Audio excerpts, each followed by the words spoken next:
Performance management. Performance management involves all the human resource functions associated with evaluating and rewarding employee performance. These functions include delegating job assignments and ensuring that employees are adequately trained. Establishing performance standards, evaluating performance, creating a meaningful incentive system, giving performance feedback, and administering rewards.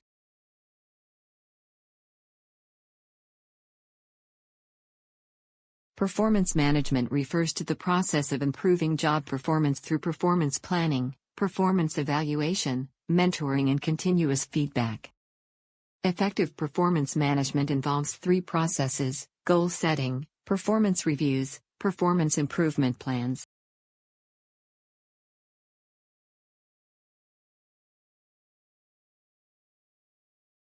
Goal setting.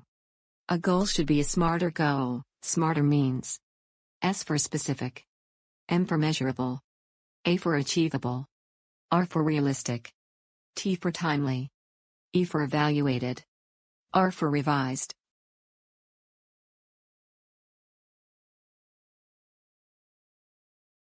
Example: sales manager sets a goal: our sales team will sell 10,000 units, and sales revenue will increase by 10% in next 12 months.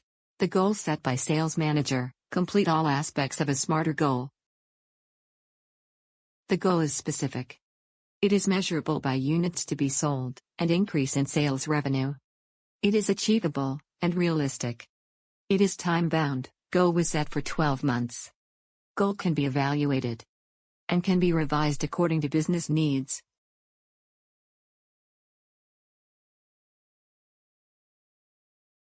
Other factors to consider when setting goals are: both employee and manager should mutually agree on goals.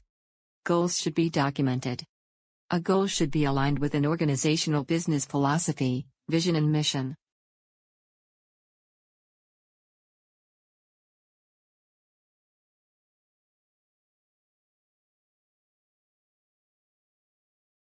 Performance review. Employee performance review is very important in performance management. Organizations should adopt appraisal system to rate and distinguish employees' performance.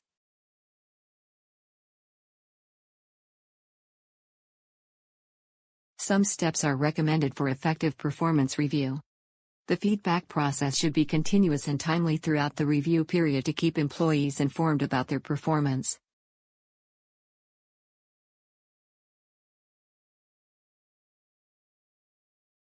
The performance discussion should provide feedback against specific goals which were set earlier during performance cycle. The outcome of the review should be acknowledged and documented by both the employee and manager. A face-to-face conversation between employee and manager should occur at least once a year.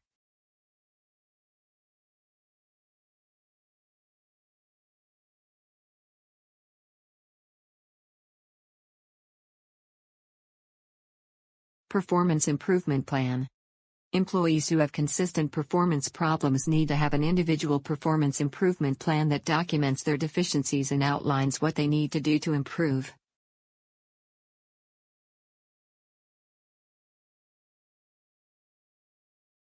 The plan provides open dialogue and consistent feedback that helps employees who are willing to improve and protects employers who may need to take disciplinary actions against those who are unwilling to improve.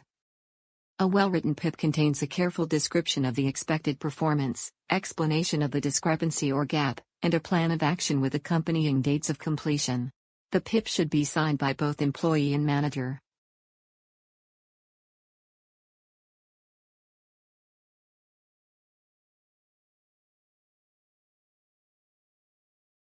Performance appraisal methods. Traditional methods. Modern methods.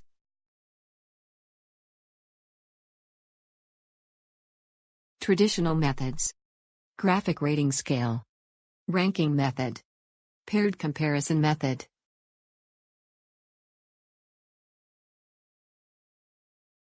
Graphic rating scale.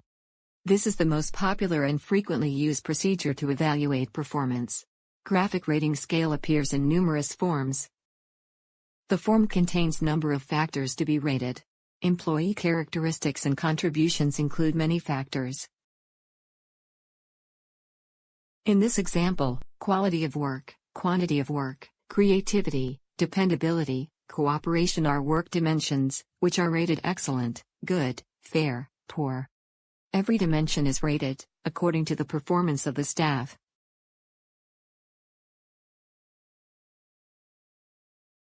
Ranking method. It is the simplest method of performance appraisal in which employees' performance is compared with all other employees performing the same job.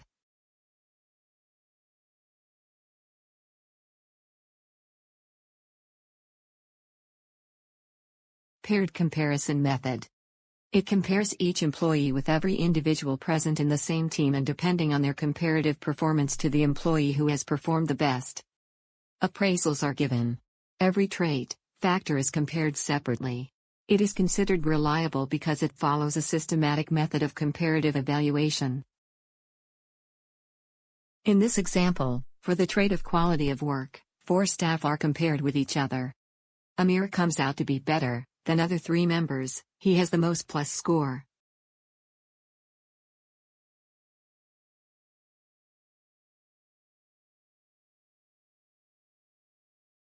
Modern methods. Management by objectives. Assessment center method. Human asset accounting method. Behaviorally anchored rating scale. 360-degree appraisal.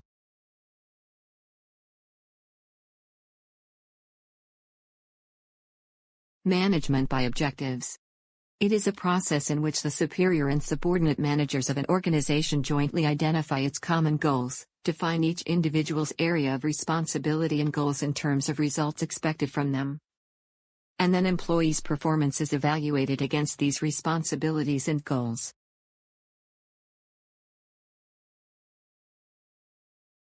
MBO focuses on shaping the future of the organization by developing long-range organizational objectives, focuses on the results rather than activities. Improve employee and organizational performance. Individual objectives are designed to achieve overall organizational objectives.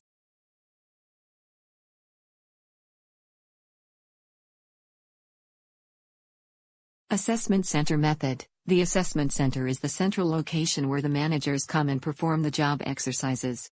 Here the applicant is requested to participate in basket exercises, role-playing, discussions, computer simulations, where they are evaluated in terms of their ability, communication skills, confidence, sensitivity to the feelings of others, mental alertness, administrative ability.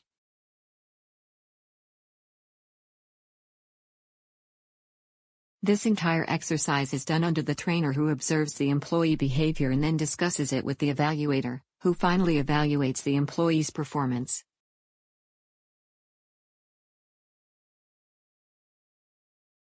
Human asset accounting method. This method aims to find out the net contribution of employee to the company in monetary terms. The cost of employee is calculated by adding the expenses incurred on the employee like his compensation, cost of recruitment and training and development. After this, the monetary contribution of employee is found out. The difference between contribution and cost of employee indicates the performance of employee. If the contribution is more, the employee will be appraised positively.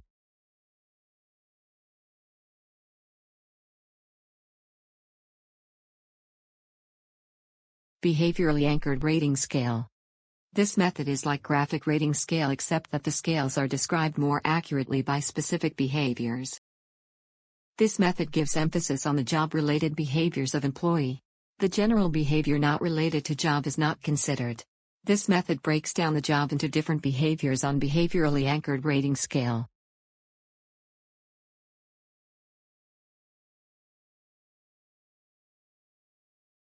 Then the behaviors of the employee are compared with the behaviors rated on the scale.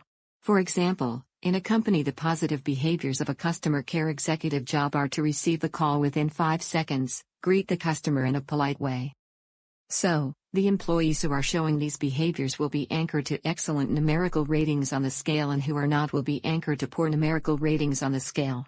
This method focuses on rating behaviors rather than outcomes. In this example of bars, employee will be rated excellent, good, average, poor according to the behavior on the job.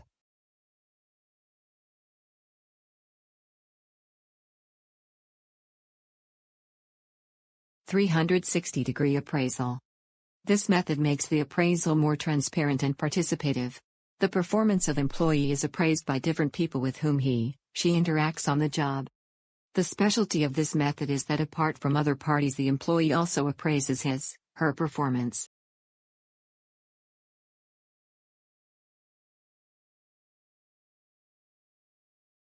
People of any department who are in contact with employee can be a part of this method. The main parties that are mainly involved in this method are top management, seniors, subordinates, employee himself, customers, suppliers, and other relevant stakeholders. Structured questionnaires are prepared to collect feedback from different parties about the performance of the employee. Based on this feedback, the employee is appraised positively or negatively.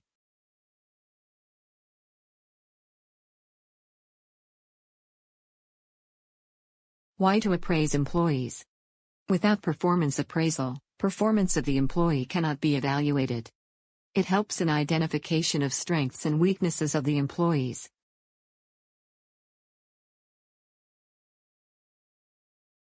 It is one of the most important part in performance management system. Appraisal plays important part in career development of employees.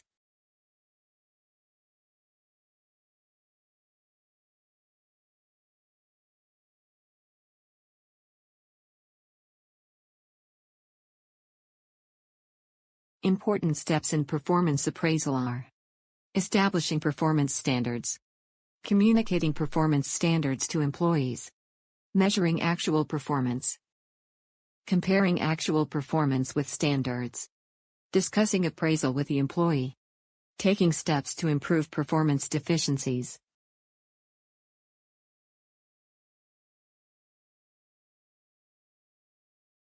Keynote: it is recommended to have performance management system. Whatever method of appraisal you adopt, it is very important to evaluate performance of employees. Without appraisal system, turnover of the organizations will increase, which will add more cost on recruitment and training section. By linking organizational business objectives at departmental and individual level, organizations can perform better, review and measure performance at each level.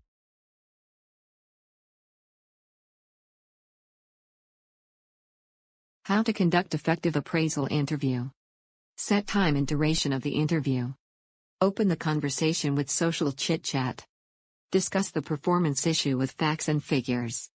Educate the employee about organizational financial performance.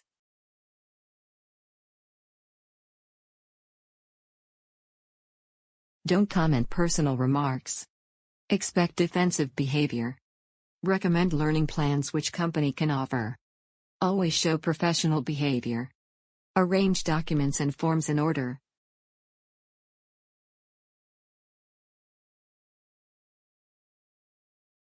Performance appraisal rating errors. Performance appraisals are subject to a wide variety of inaccuracies and biases referred to as rating errors. These errors occur in the evaluator's observations, judgment, and information processing, and can seriously affect assessment results. The most common rating errors are halo effect, horn effect, central tendency error, recency error, first impression error, leniency error.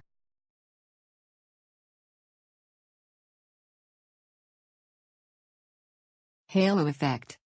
Allowing one positive factor to overshadow all other factors, considering all other factors positive. Horn effect. Allowing one negative factor to overshadow all other factors, considering all other factors negative.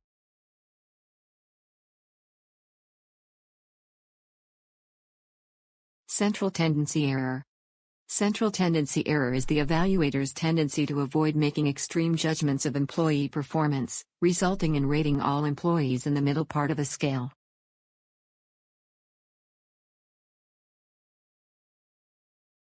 Recency error.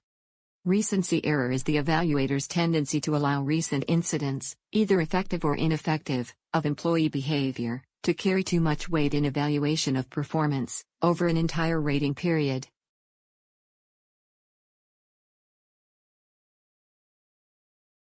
First impression error. First impression error is the evaluator's tendency to let first impression of an employee's performance carry too much weight in evaluation of performance over an entire rating period.